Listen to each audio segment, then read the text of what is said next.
Hello, my name is Joshua Ugarte, and I will be talking about the 1 mile jog test and the 1 mile walk test and what they measure and what equipment will be needed for the tests. The 1 mile jog test is a submaximal test that can be used to measure a patient's heart rate and VO2 max for the mile that they jog.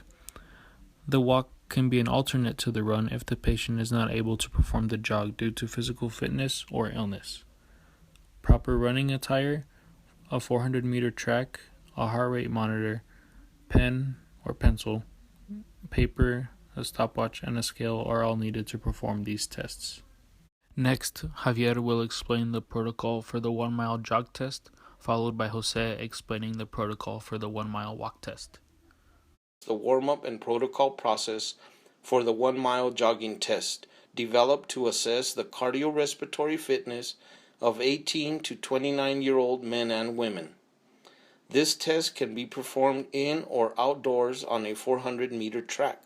The recommended completion time for the jogging test for men is 8 minutes and 9 minutes for women. The warm-up phase is accomplished by establishing a steady jogging pace for 2 to 3 minutes, then jog 1 mile at a comfortable pace without stopping. This test is a sub-maximal test that can be completed without maximal effort. Upon completion of the 1 mile jogging test, record the time, also measuring and recording post-exercise heart rate. This information can be used to estimate the aerobic power according to age. The protocol process for the Rockport test also assesses cardiorespiratory fitness for both men and women between the ages of 20 and 69 and can also be performed in or outdoors. A 5 to 10 minute warm-up session is required prior to testing. Following the warm-up session, walk 1 mile as quickly as possible without running. After completion of the Rockport test, heart rate should be taken and recorded. The data collected can be used to estimate the VO2 max values. And now Cassie will explain the proper ways to measure heart rate. After finishing the 1 mile jog and the Rockport walking test, heart rate needs to be calculated. Heart rate should be taken using a heart rate monitor. A heart rate monitor is usually 2 pieces of equipment: a monitor strapped around the person's chest for detecting heart rate, and a watch to display the heart rate readings being transmitted. A heart rate monitor is a more exact way to measure heart rate. If no heart rate monitor is available to you, pulse can be taken either by the carotid or radial site for 15 seconds, then multiplied by 4 to determine heart rate. To measure pulse at the radial site, place your index and third finger on the inside of the person's wrist along the radial artery on the thumb side of your wrist. Make sure when taking the pulse, do not use your thumb because the thumb has its own pulse.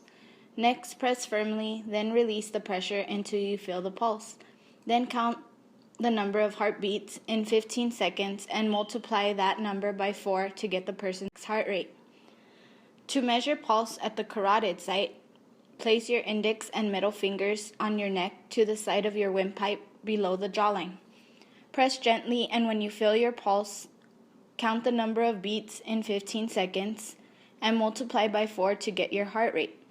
Heart rate should not exceed 180 beats per minute and should be taken after completion of each test. And now Jessica will be explaining the equations used in this protocol. Although the equations for the Rockport walk and the 1 mile steady jog are similar, there are some slight differences. The Rockport walk equation is the VO2 max equals 132.853 minus 0.0769 times the body weight in pounds minus 0.3877 times the age in years plus 6.315 times the gender. If you are female, you substitute a 0, and if you are a male, substitute a 1. Minus 3.2649 times time in minutes. To calculate time in minutes, keep the total value for minutes the same, but divide the amount of seconds by 60, and the solution will be in decimal form. Minus 0.1565 times heart rate. As soon as protocol is completed, count the number of beats either on your neck or wrist using your index and middle finger for 15 seconds multiplied by 4. For the 1 mile steady state jog equation, its VO2 max equals 100.5 minus 0.1636 times the body weight in kilograms minus 1.438 times time in minutes.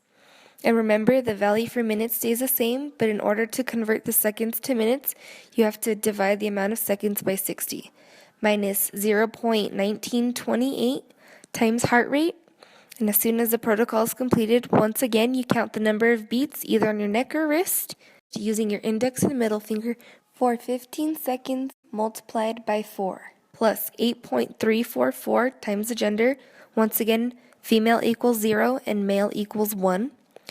And once a value for VO2 max has been calculated, the units are going to be in milliliters per kilogram per minute for both equations.